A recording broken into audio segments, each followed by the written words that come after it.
6, 7, 8. Boris spreads hate. 9, 10. Peter's back again.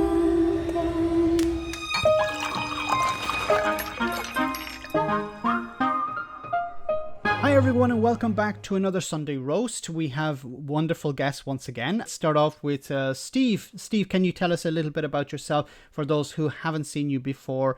I think there's very few people on the internet who don't know Steve, but Steve, can you tell us a little bit about yourself? Yeah, I'm, stop Brexit Steve these days, and been protesting at Parliament now for almost 6 years. Formed a group called Sodom, Standard Defiance European Movement.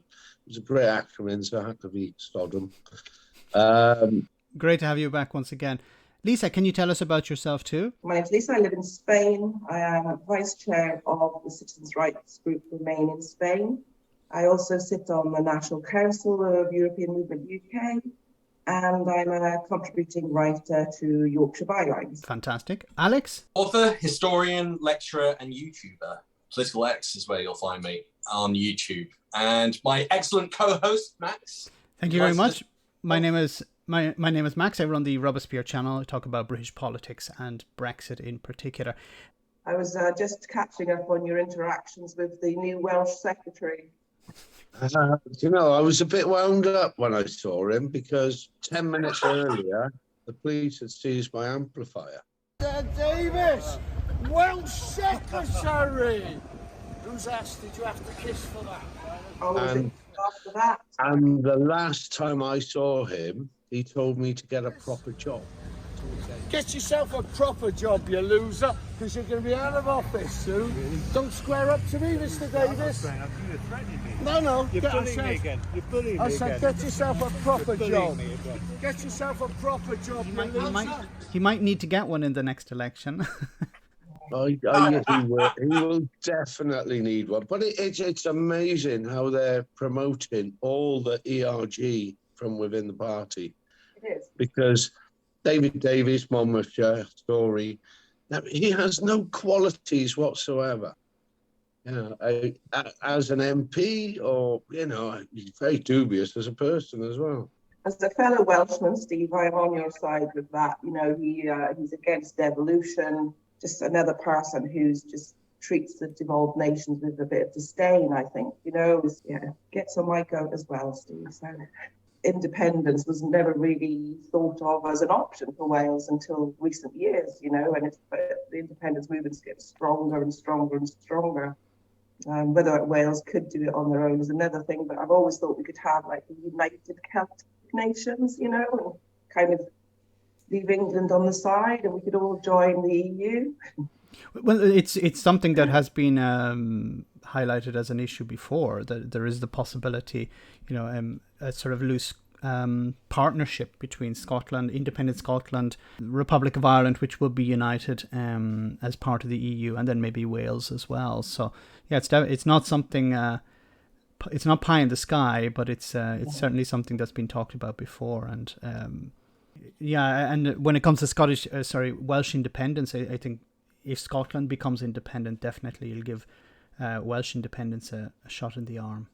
Yeah, well, Ireland are almost there because they're still in the European Union. I don't know if you remember, but a few months back, there was a Tory MP, I can't remember who it was, in a live interview being questioned, asking he was asked how Northern Ireland was doing so well. I said, because they're still in the EU. Didn't really dawn on him. That came back to bite him, I hope. Yeah. Wasn't it Tobias Elwood who was saying we need to rejoin the single market? I think it was. He's one of the more sensible ones. Although, before we left, I did see him and I asked him if he was supporting the Brexit deal as it stood. And he said, don't worry, Steve, it'll all be okay. It's not going to be a no deal. Everything will carry on as normal. And he was totally wrong, obviously, because nothing is normal anymore. It's going to come in stages when we rejoin. We need the single market and customs union, and But then it's really Brexit in name only, isn't it? And that's quite achievable in the short term. You know, people discount it, but that's all we really need to do is promise equivalence. You know, once we sign up to equivalence, but of course the bonfire EU regulations is meant to make that more difficult in the future. That's the whole point of, you know, burning these 2,400 EU laws. You know, it's just to try and move away as much as possible from the European Union and standards, so it's much harder to get back.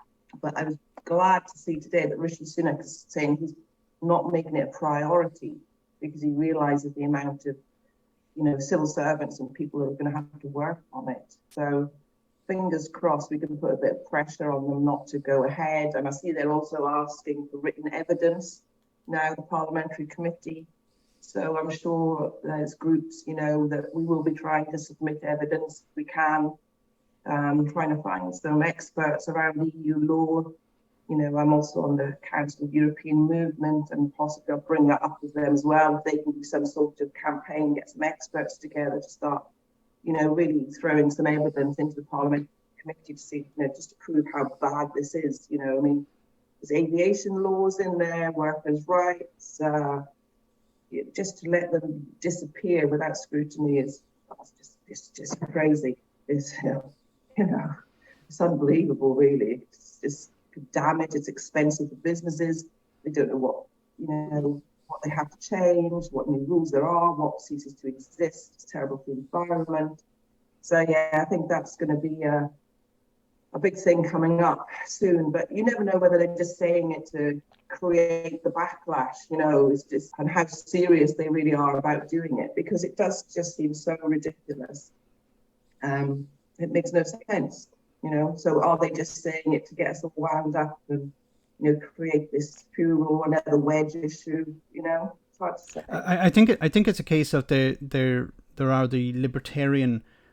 the libertarian wing within the Conservative Party who've been pushing for this. So we need to get rid of all this legislation. But when it actually comes to replacing it or implementing the consequences of it, I think there's massive pushback from the civil service and from businesses, because they're saying, yeah, but we need to have these standards. Because, you know, imagine for a moment you say, okay, we're going to get rid of all these product standards. Okay, then how do you export to a country or a bloc like the EU, or it doesn't even have to be the EU.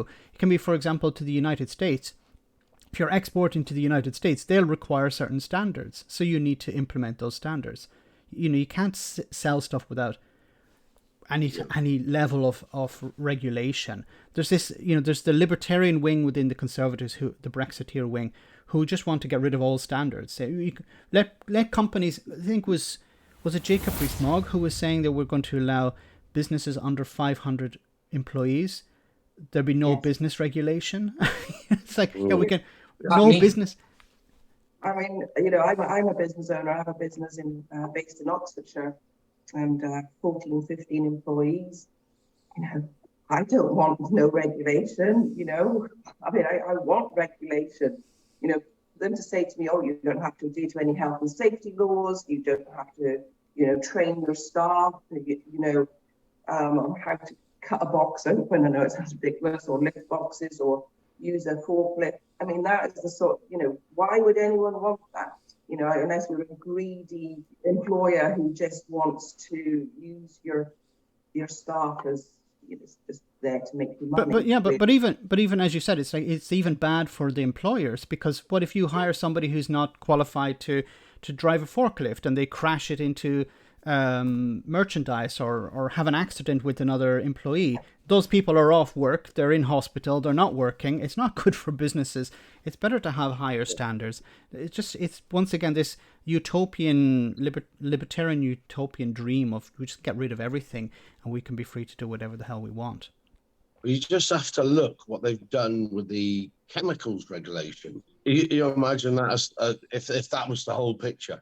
It's cost the chemical industry countless billions, and they're still going through all the chemicals, trying to get them regulated to go into. But they already had all of that. This is billions of pounds being wasted by industry that could be spent on better things. And that then, imagine that then repeated throughout all the businesses, all the industries. It will be hundreds of billions of wasted pounds. It'll probably eventually be dropped. So millions of billions will be wasted. But even if the UK doesn't rejoin, I have a feeling that a lot of these things will, we're going to do this, going to do this, going to do this. Businesses will invest. Look at what happened with the ports. For example, there was, £250 million spent to upgrade the port of Dover. And then Jacob Rees-Mogg came along and says, actually, we're not going to carry out the checks on goods coming in. They're being sued over that as well, aren't they? Yeah. I don't know what's happened with that, but the ports are suing our government. So they're going to take even more money out of our pockets because they didn't implement something correctly. That's interesting. I mean, there's all sorts of things to bring up. So the training standards. So I'm a football coach. I got my UEFA B license. That's level 3 out of 4. So I'm going to be on the English side. I don't know if you've been watching the England football team recently, but it's pretty good. And on paper, it's probably one of the most expensive teams on the planet. About 10 to 15 years ago, the FA just went, right, we're not winning anything, so we're going to overhaul our standards.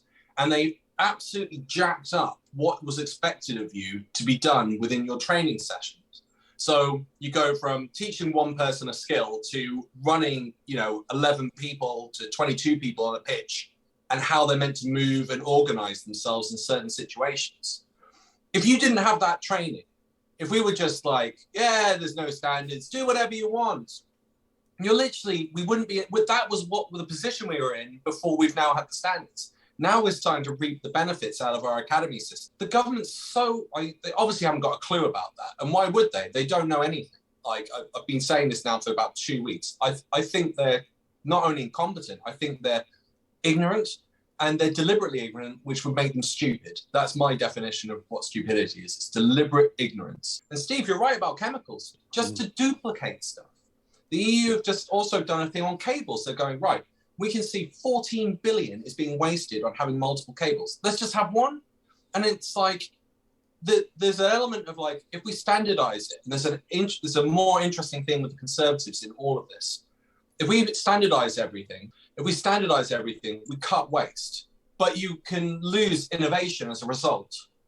And what it seems to be that the far right, the neoliberals are obsessed about is competition.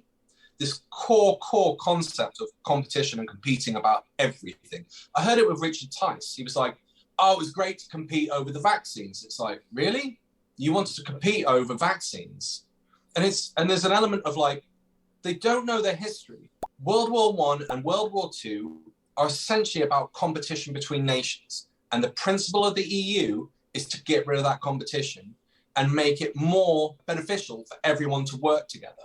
And that's why standardization is important. That's why getting rid of waste is important. Climate change means you shouldn't be wasting this amount of money. 100%, this is like ultra nutty competitiveness.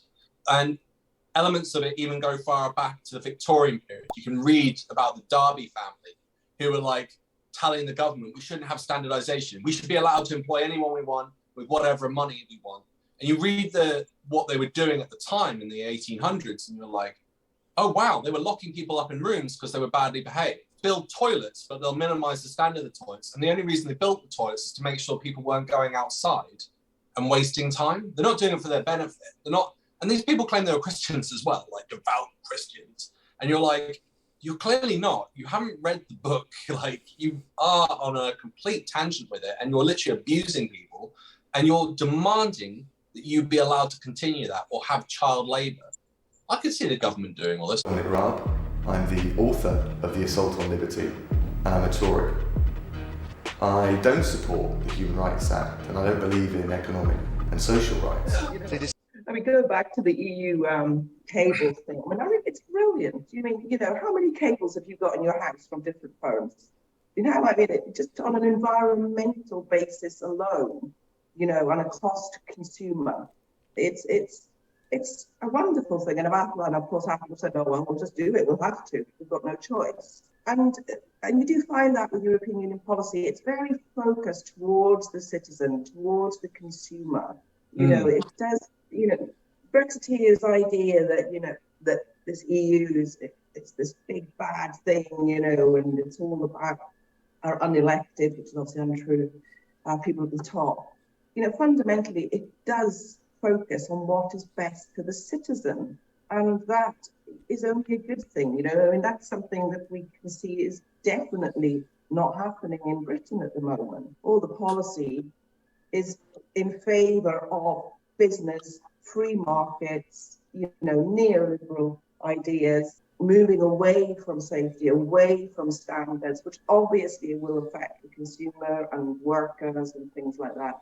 So, I'm always one to push that the European Union's focus is the citizen. And I think that's something that campaigners should push more.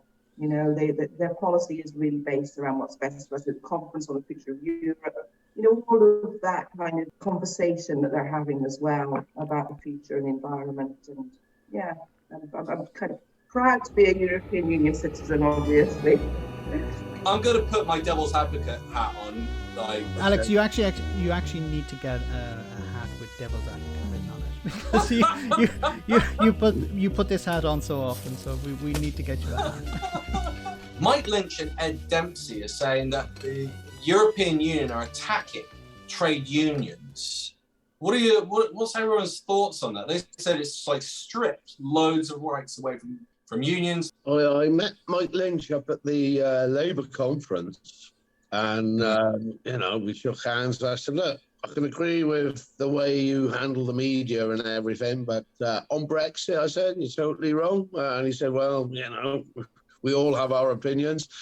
But at the end of the day, it is crystal clear that Brexit has damaged not only our country, but the positions of the unions. It's weakened them. Yeah. That leaving the EU has actually weakened them. And he cannot be man enough to admit that. He must know it. It is crystal clear.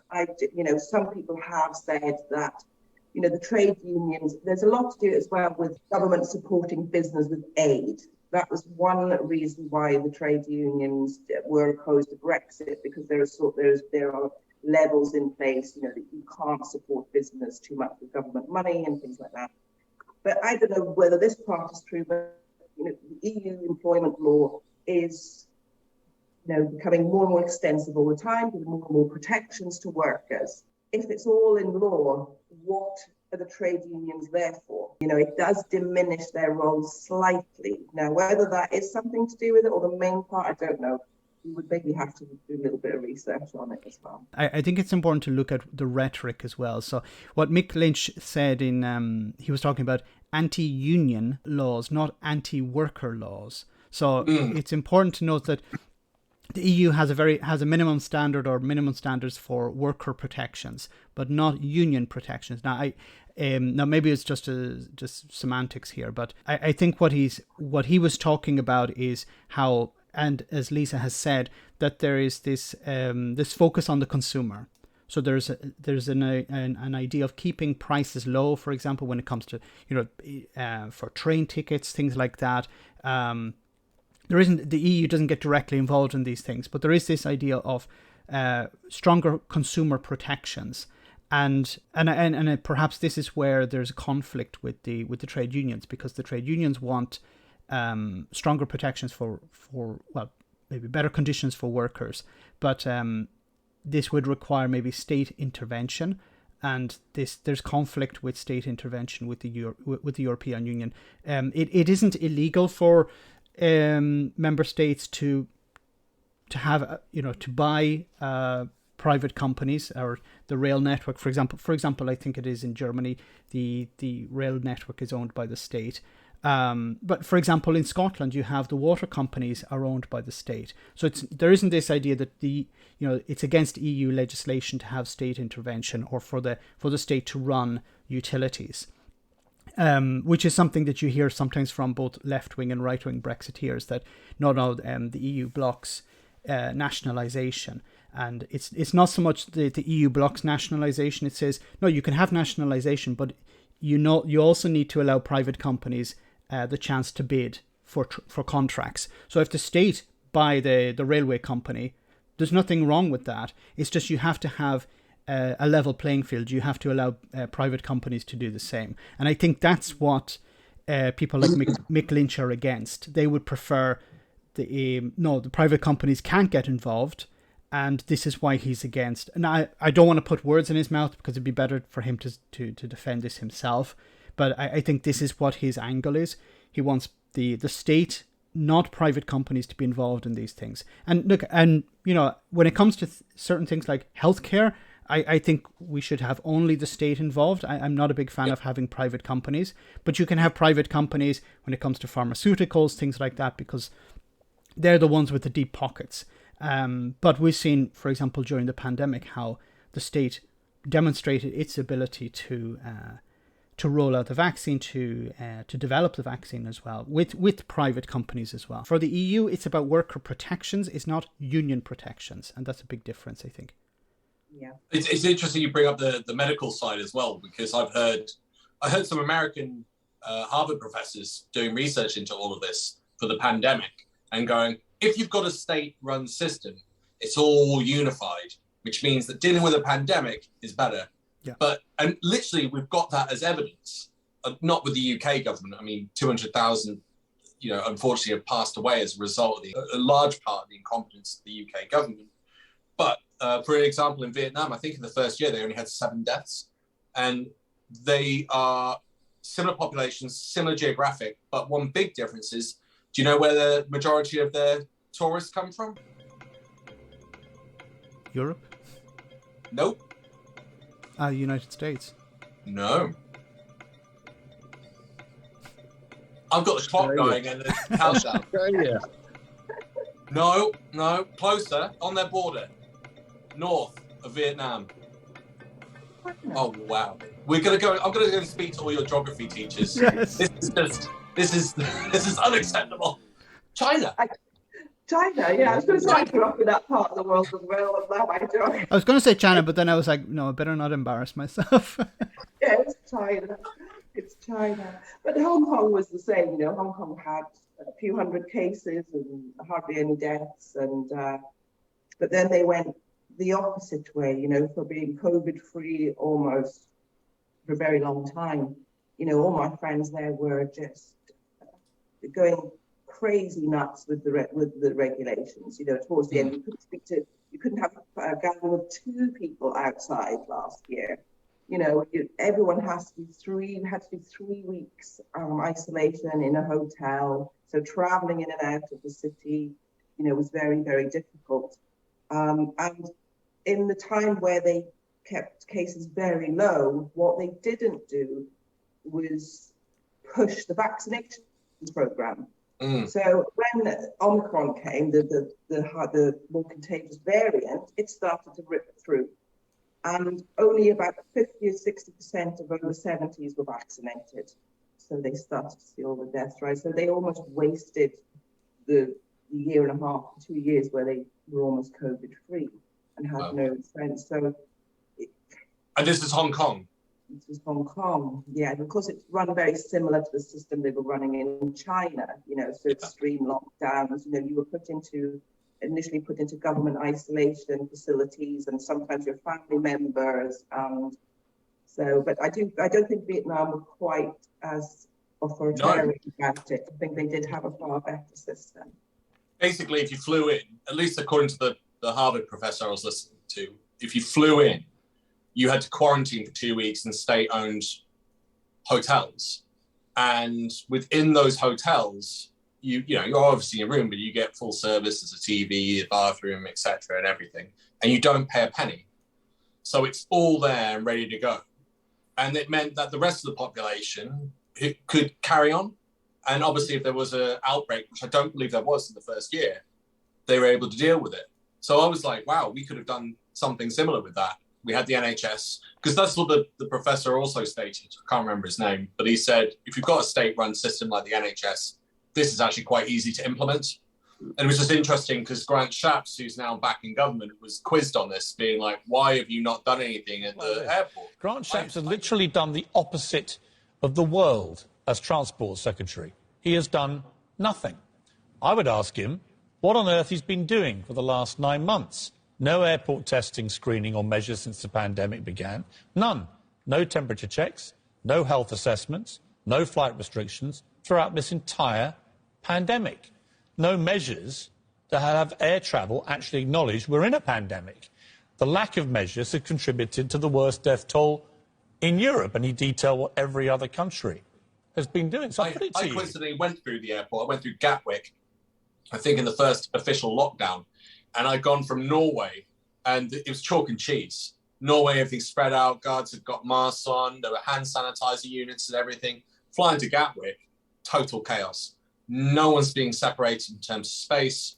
I saw police and security officers standing in a little circle, having a chin wag about, less than a metre away from each other. And then at the baggage area, everyone was scrambling around it. It's like, why aren't the security guards dealing with that? It's just no signs, nothing on the monitors. Steve, how does it feel to have a law made all for you? Well, if it wasn't quite so draconian, it would be quite flattering. It's mind-boggling the lengths these Tories will go to stem any kind of opposition or any kind of being held to account. Even if it's somebody asking them a question in the street, they absolutely despise it. They think they're beyond reproach. And by stemming protest, they're actually telling you they're beyond reproach. Well, that ain't the case. And it makes me want to protest so much more. The more they want to shut us down, the more I want to be out there. I loved seeing you and the amplifier. And when they were like, we'll take the amplifier, and you just went, all right, I'll bring a bigger one next day. Yeah. I'll keep on doing it. You're not going to silence me. It was just like fantastic. Yeah, absolutely not. And I actually found a space at the Foreign Office where they can't. Around Parliament, they've been using the extension of this map, which was crept in the same time they brought the law in against single-person protest and everything. They actually extended the map all the way up to Downing Street, but they didn't include the Foreign Office, which is where I was when Truss. So there's an archway at the Foreign Office, for anyone unfamiliar, with a big courtyard the other side of the archway, and then there's another archway in a straight line with it, which goes straight through to Downing Street. So any amplification there is increased by the archways and thrown straight into Downing Street. So that was sorry, Max. No, it's because I've heard your work also when was it Boris Johnson was resigning. Bye, Boris, goodbye.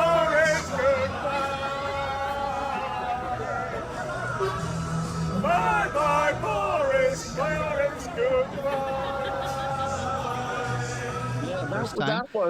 That one was from the front of Downing Street. But what the police actually did this time, they actually put 2 extra gates in front, and they wouldn't let anyone near down. You couldn't even get on the path in front of Downing Street.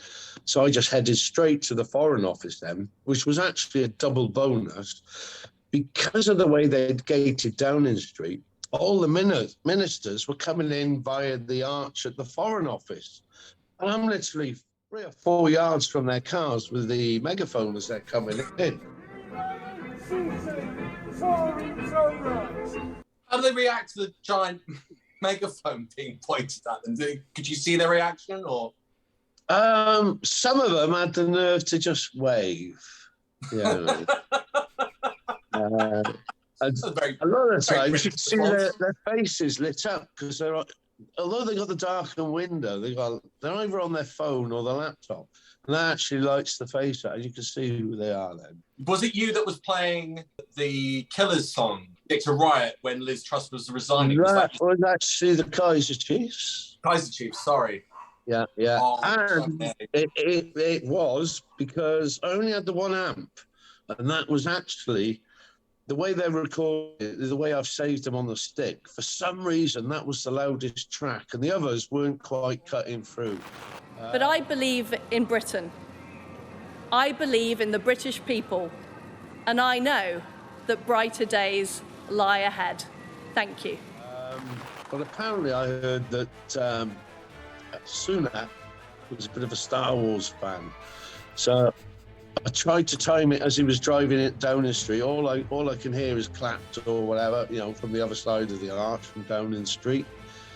And I put on the Darth Vader death march as he was coming in, and then I quickly changed that to I predict a riot.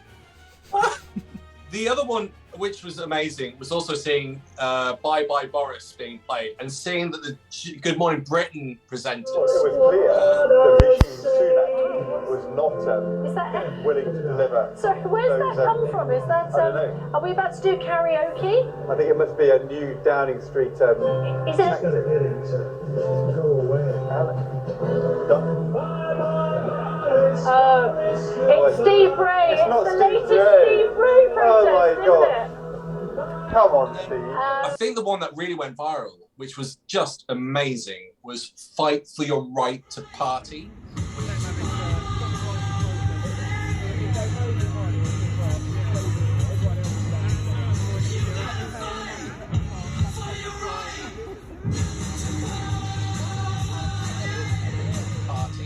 Where you stuck the amplifier on your head and started.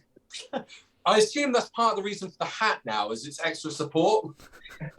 Possibly, yeah. No, but there was one with Chris Phelps doing the Boris Johnson resignation. It wasn't my clip, but I think it went more viral than anything. You know, over 13 million views. A couple of things. Firstly, we need to make sure that we keep the basic functions of government going.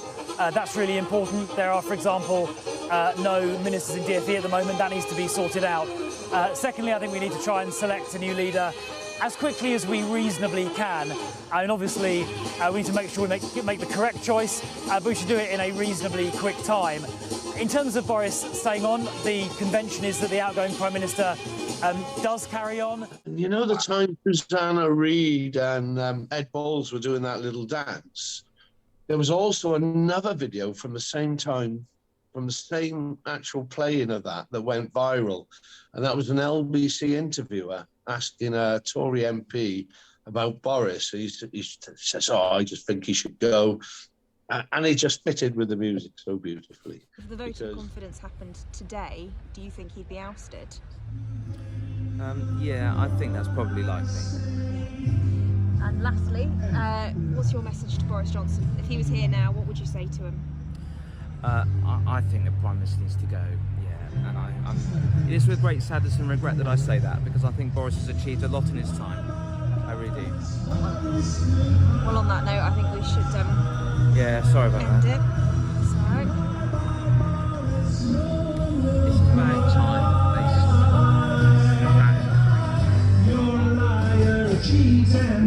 Honestly, some great. You should do a DJ set. Yeah. You do the student circuit, just yank out those like 5 songs, and you know full well you will get every single student in the country dancing to those tunes. That would be amazing to watch. We're gonna have to set that up, Steve. Yeah. For those watching, we need a new tune for Sunak. You know, I've been racking my brains, you know, maybe something like, it's got to be something wacky. Do you remember Star Trek? I know Star Trek. Trekking across the universe, slowly going forward, because we can't find reverse. I can't Is that the same as Klingon on the starboard bow? That's the one, yeah. Could be something like this. Steve Bray on the megaphone. I just want to say 2 things about this, because Steve, you're the one who's holding them to account, because I do videos on what's happening in Parliament, and the Labour Party, even the SNP try their best. Many of them try their best, but they're not able to hold them to account, and that's why it's so necessary to have somebody like yourself. Yeah. But I wanted to ask you a question, because I've seen you interact with people from the SNP, from the Labour Party.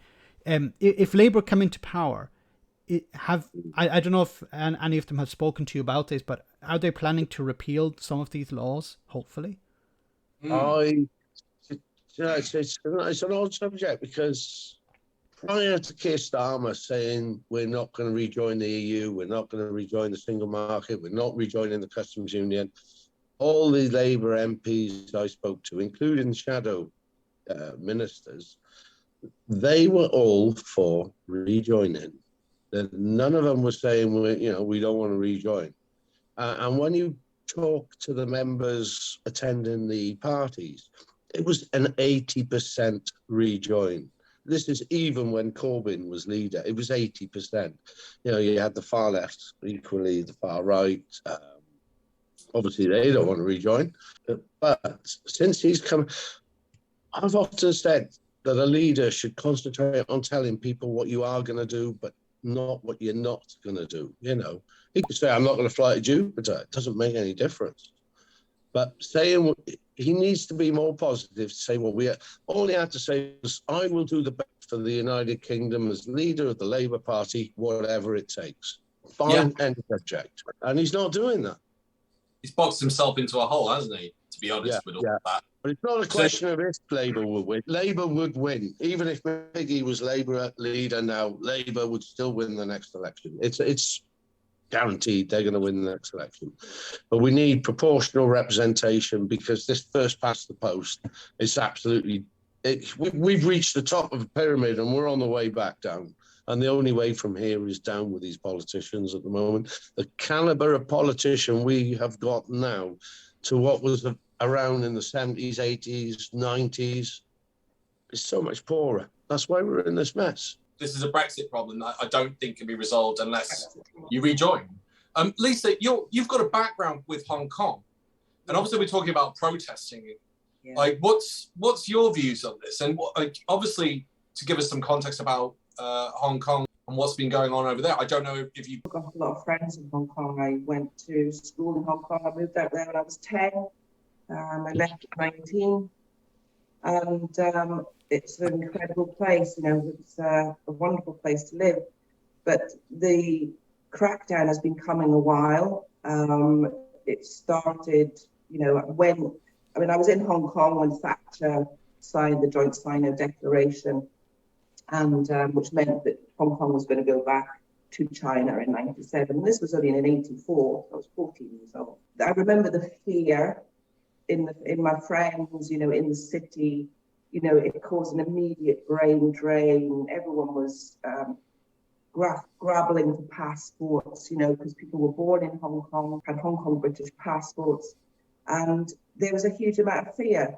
As time went on and the handover happened, China kind of eased off. It became far more capitalist, and then there was a little bit of a breather from about through the 90s and maybe noughties and stuff.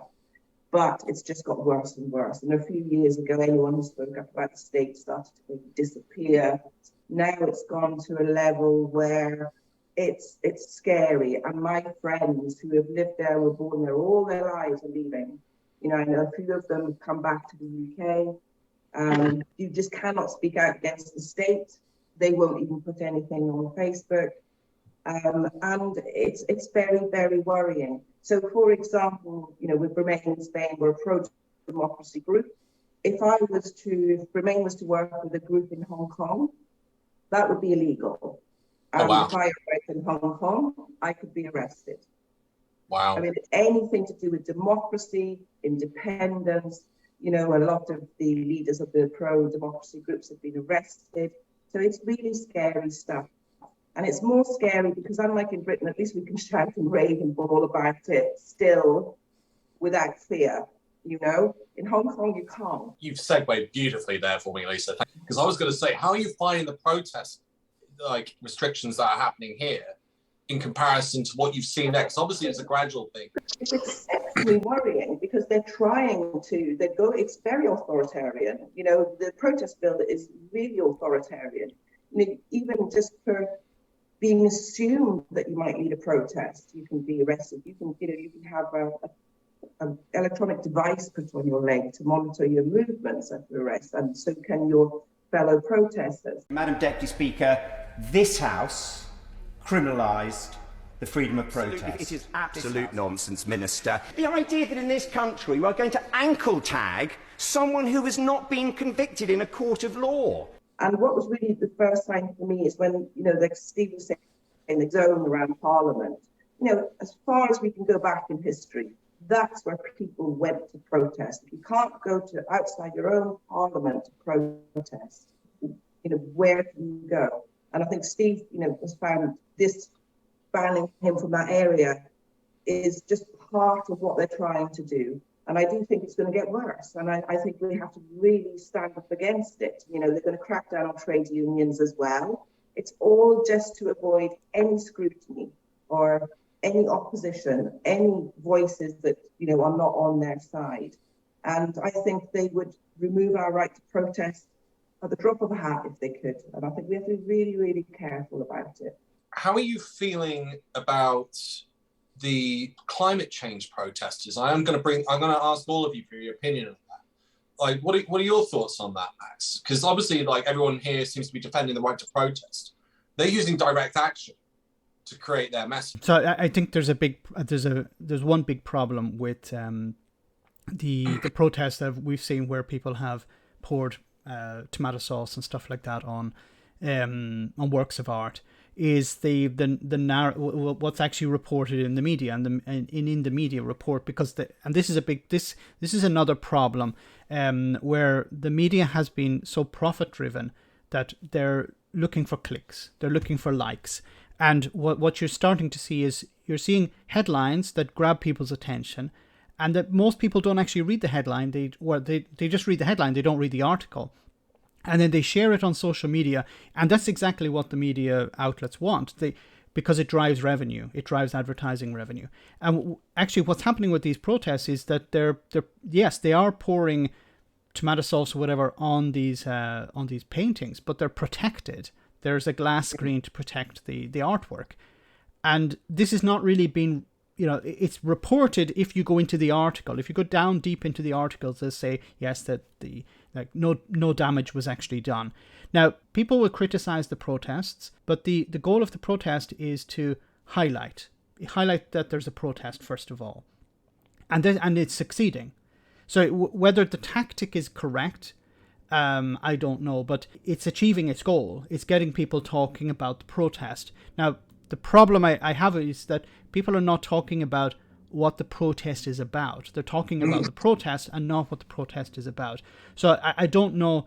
I'm fully supportive of what they're doing because we need to deal with the climate crisis. We need real action. We need governments to get involved. We need businesses to get involved. We need ordinary people to get involved. We need all to work together. We need governments to put in legislation. We need businesses to follow that legislation. And we need citizens to do their bit as well. And we need to get people on board. We need to highlight it. And protest is one way of doing that, of course. My only fear is that there is a focus on the stunt, on the action taking place at the moment, and not on what they're protesting about. Just to say, on Friday morning there was an interview with Therese Coffey, and she was asked about what's she doing for climate change. I know we're talking mainly about the protest, but what is she doing for climate change? And she said something about cops. Secretary, what are you doing in your own life to address climate concerns? Well, I've always tried to keep the good habits that I got into in regards to when I was Environment Minister before. So the use of kind of cups, as it were, to be about permanent cups, but it's that we can recycle properly or reuse, I think, is a better way of doing it. But we just all have to keep thinking about the amount of packaging we... Like teacups.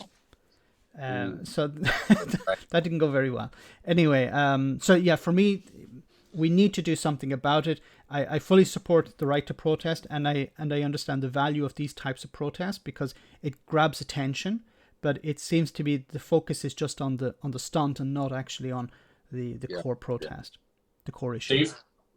I agree with their message, but the delivery is alienating a lot of people that supported it. I'm getting feedback from, obviously, when I'm stood around Parliament, get a lot of feedback from other protests. And when you can see them just down the road, blocking the road, obviously you're going to get feedback from the people affected. And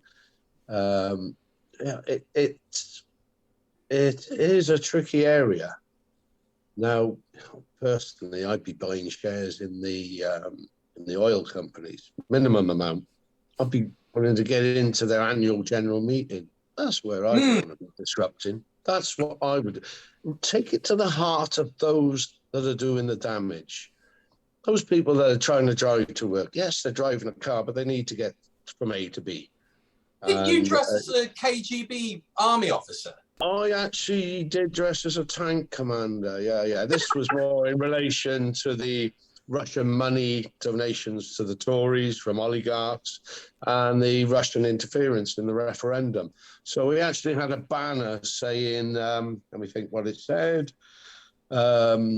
Thanks for Russian Brexit through Putin the con back into conservatives. So that was our banner. Still got that one. You're feeling a bit mixed about the direct disruption and how it alienates. That's interesting. I'm going to put my history hat on for that. Lisa, what are your thoughts? Because obviously I saw there was the umbrella campaign, wasn't there, in Hong Kong? There was. Which was very disruptive. That was a few years ago now. That was, the start of the big crackdown after that. From a distance, I thought it was incredible. However, the whole central district of Hong Kong was shut down. If I remember, was it 8-9 weeks? Something like this. So I did have a friend, who had a business in there, and they didn't make money and they couldn't survive and the business had to be shut down. So it did have a financial effect on certain people and businesses in that area. Personally, I think direct action sometimes it has, when an issue is so huge, so extreme, like climate change, it's not like people haven't been trying to get governments to do something about it now for 20 years, 30 years. So I do support direct action, but like where Steve's coming from, I feel, it should be a focus on government buildings, oil refineries, Shell's offices. Shell just reported their second highest quarter profits ever after having the highest last quarter. And there's still no windfall tax, obviously, coming from the UK on that. So I agree. Sometimes you have to have direct protests, gluing yourself down, chaining yourself to something or whatever. But when you start to alienate the public, that can turn against you. And I agree as well with Max, the conversation then becomes more about, the act itself rather than the issue behind it. So I think they could be picking their targets a bit better. That's really interesting. So what were your thoughts then, Lisa, on the Tufton Street one? And I think there was something really ironic, totally missed. So a bloke turned up and spray painted the whole of that building in orange paint. And then the right went nuts. And some of them were going, oh, this is why they should be secretive. This is why they're secretive, because they don't want to deal with this. And everyone's like, oh, it's vandalism. Oh, that'll cost £200 or £1,000 to clean. What were your thoughts on that? Well, I don't actually agree with criminal damage, as such.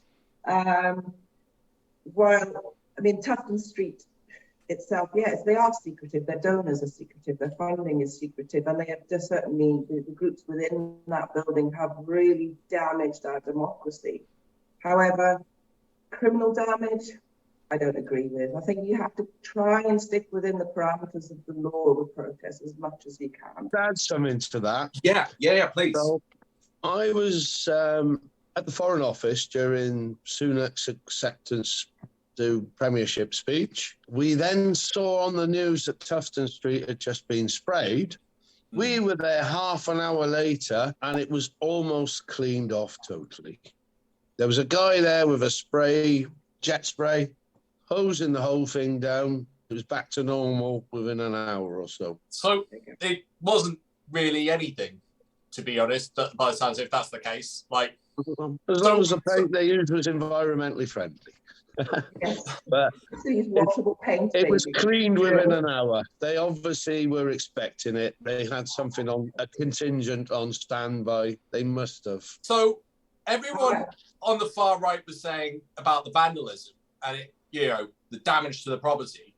But none of those people realised the irony in what they were saying, because those think tanks clearly told Truss what to do and cost the economy billions, like the entire education budget.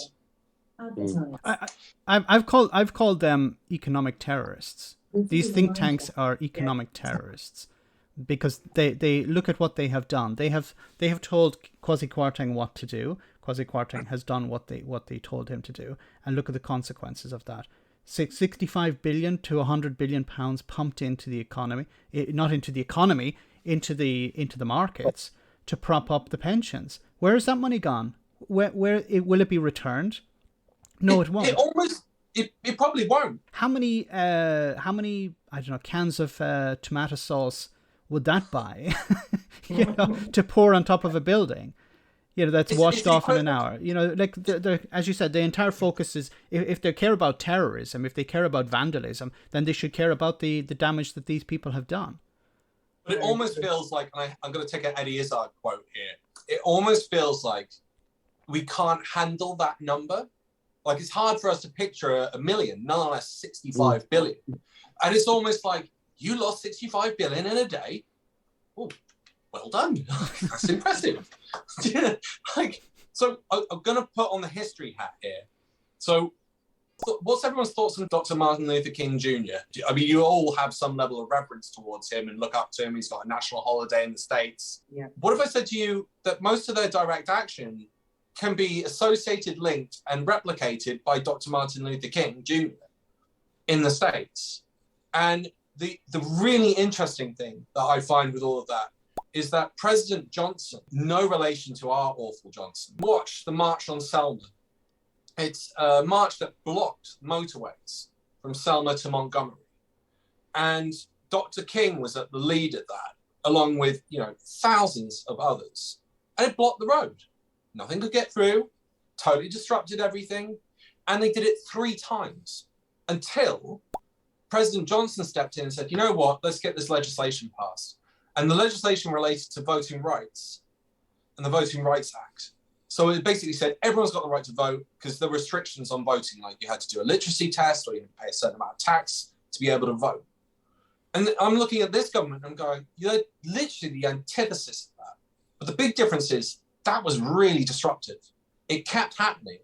And the police got involved, but President Johnson stepped in, took over the National Guard and policed it and said, no, we're protecting these people, and backed the protesters because the government at the time could see that they were on the side of the right. Now, there's another interesting thing is, I'm going to put the countdown clock on again. Would anyone like to guess the estimated percentage of white people that supported Dr. King and that movement across the entire United States at that time? Anyone like to guess the number as a percentage? 5%. 5? Lisa, did you say 5 as well, Lisa? No, I said about 65. I thought it might be about higher. I would say it was about 60-70%. 25. Wow. 25% on polls supported Dr. King's actions. So, and he gets a Nobel Peace Prize for this. Not just that, but all the other action. But it's disruptive. The jail-ins, he'll just get people into the marches and get them nicked. And they'll all flood the jails. How disruptive is that? And it's really, really aggressive. But the other thing is, Dr. King, despite all this and the legislation that's being passed, also towards the end, got to the end of his tether because he could see that it still wasn't enough and that progress was still being too slow, even though it was direct action and legislation was being passed. And the interesting thing I normally hear, because I've spoken to quite a few people about it, is that they'll turn around and say something to the effect of, but that was more important. And I'm like, I don't think you should be doing any equivalency here. And from the perspective of the people who are doing the protesting, they are saying it's end of world stuff.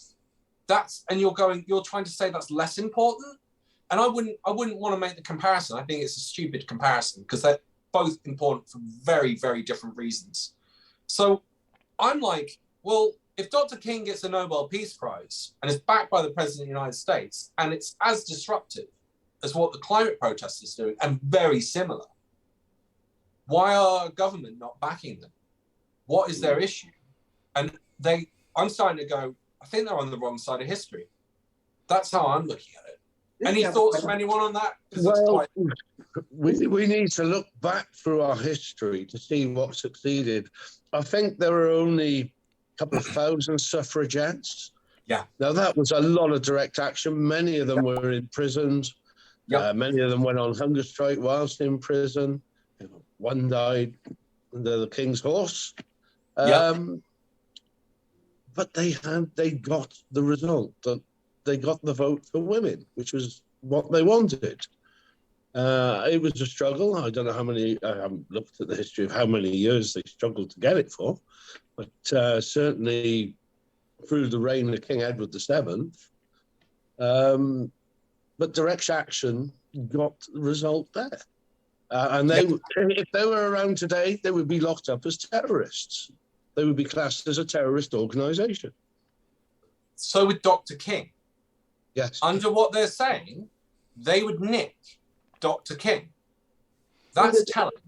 The Americans labelled King, as they do through history, and we're seeing the same now, communist, Marxist. You know, it's a trope that reappears throughout history. Now, you know, Black Lives Matter, Marxist. You know, any liberal movement that is fighting for, you know, big change. You know, we've got, you know, the Stop Oil protests. I mean, they're hippies, you know, and wokeism, and, you know, there's always this labeling of this liberal progressive movements, you know, and they had to deal with that. But I agree, I think that they would be now deemed terrorist. And we have to remember, certainly on the climate action in Britain, the Tory party, who we have now, are greatly, you know, influenced by Tufton Street and the Net Zero Scrutiny Group. You know, I wrote an article on them. I mean, it's just another bogus think tank, you know, the Global Policy Foundation, you know, putting out this fake data that they're using, you know, to fight against net zero. And I think we're going to see a lot more of that. You know, I think we are seeing a government that's going to go out of its way to pretend that climate change isn't happening. So it will be interesting, because I think that direct action might increase further and further as we go into this. But I'm really the King thing. Yeah, it's we could learn a lot, I think, from looking at these images. But again, it was destructive, but it didn't cause damage, you know. And I do think that sometimes, well, the march you're talking about in particular was very, very destructive at the stop traffic. But I do feel that we have to sometimes be careful when we go to violence and damage and criminal behaviour. You know, we are supposed to be a little bit better, I feel.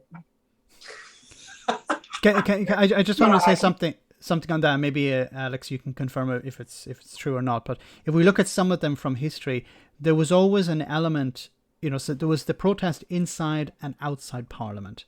So you always had, as far as I know, you had allies within Parliament. So when it came to the suffragettes, obviously they were not women because they weren't in Parliament, but there were men in Parliament who were supportive of the protest. As far as I know, maybe you can correct me if I'm wrong on that.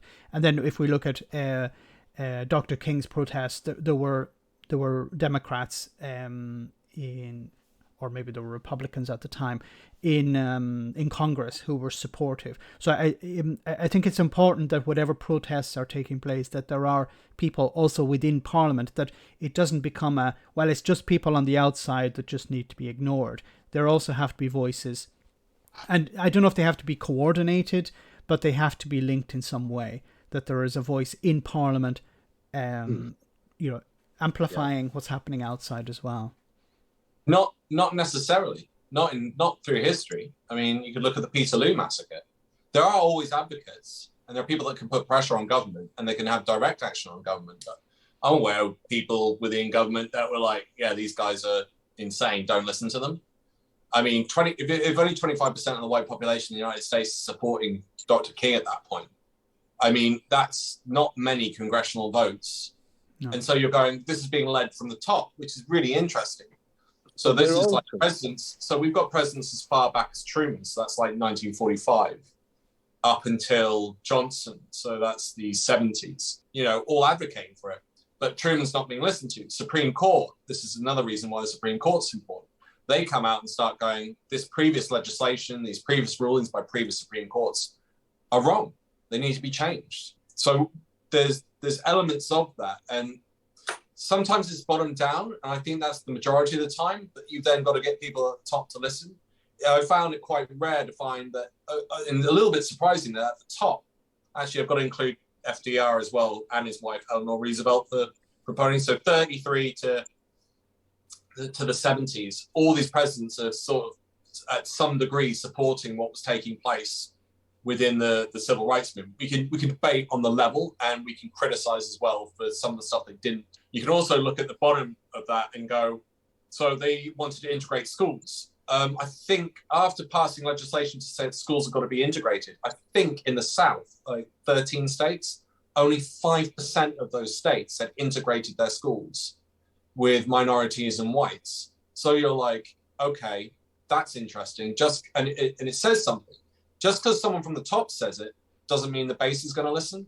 I just wanted to say something about the actual attack on the judiciary by our own government, trying to bring, and the way they want to tip the balance of democracy within the House of Lords by filling it with Conservative peers. Now, I'm not sure if Liz Truss is going to have an honours list, but Johnson has a very big honor. This man, a disgraced PM, how can he be allowed to fill the House and tip the balance with more Conservative peers? And then Liz Truss is obviously, if she gets the right to do that, she's going to do the same thing. So they're attacking our judiciary, our lawmakers, everything from the position of government. Yet we have no protections. There is nothing in our legislation to stop this happening. I would love it if they put a limit on the number of lords and you could only replace when they retire or die. Yeah, one for one. Conservative for Conservative, Labour for Labour, Lib Dem, Independent for Independent. You know, but Johnson has definitely tipped the balance within the House of Lords, and that will have a major impact on our democracy, so-called democracy. Britain needs a real overhaul, on its electoral reform. We really do. Like Steve says, we need to get first past the post. We need a form of proportional representation. And I think every group that I work with and come across with a pro-democracy, pro-EU movement, best of Britain, we all support proportional representation. It is going to be the next big campaigning issue once we get rid of this government and the Tories are gone. Yeah. And I hope Labour pick it up. I mean, it was voted for. We don't know what's going in the manifesto yet, but it was voted for at the conference. Really hope they pick it up. And I know that Starmer is one looking at completely changing the House of Lords, even changing it to some sort of assembly. So, but we need that done. It's becoming a joke now. The House of Lords is a joke. And I appreciate what the Lords do, because I've worked with select committees, you can evidence and things like that. And I appreciate the work they do. It's outstanding. You look at the reports that they come up with, the scrutiny they do on, the work, really good people in there. However, that's the small minority of them. It's too big. It's ridiculous. How many people in there now? Must be 700 and something. I think it's 800, in excess of 800. Yeah. How big are they going to go? They say they haven't got any money, and yet they can pump it into that. And I'm sorry to say, the British flag has no representation for Wales. What would you put on the British flag to give it some extra Welsh representation? Got the dragon in the middle of it. Put the dragon in the middle? Nice. I think Wales has got the best flag in the world, as far as I'm concerned. Maybe a dragon slaying George.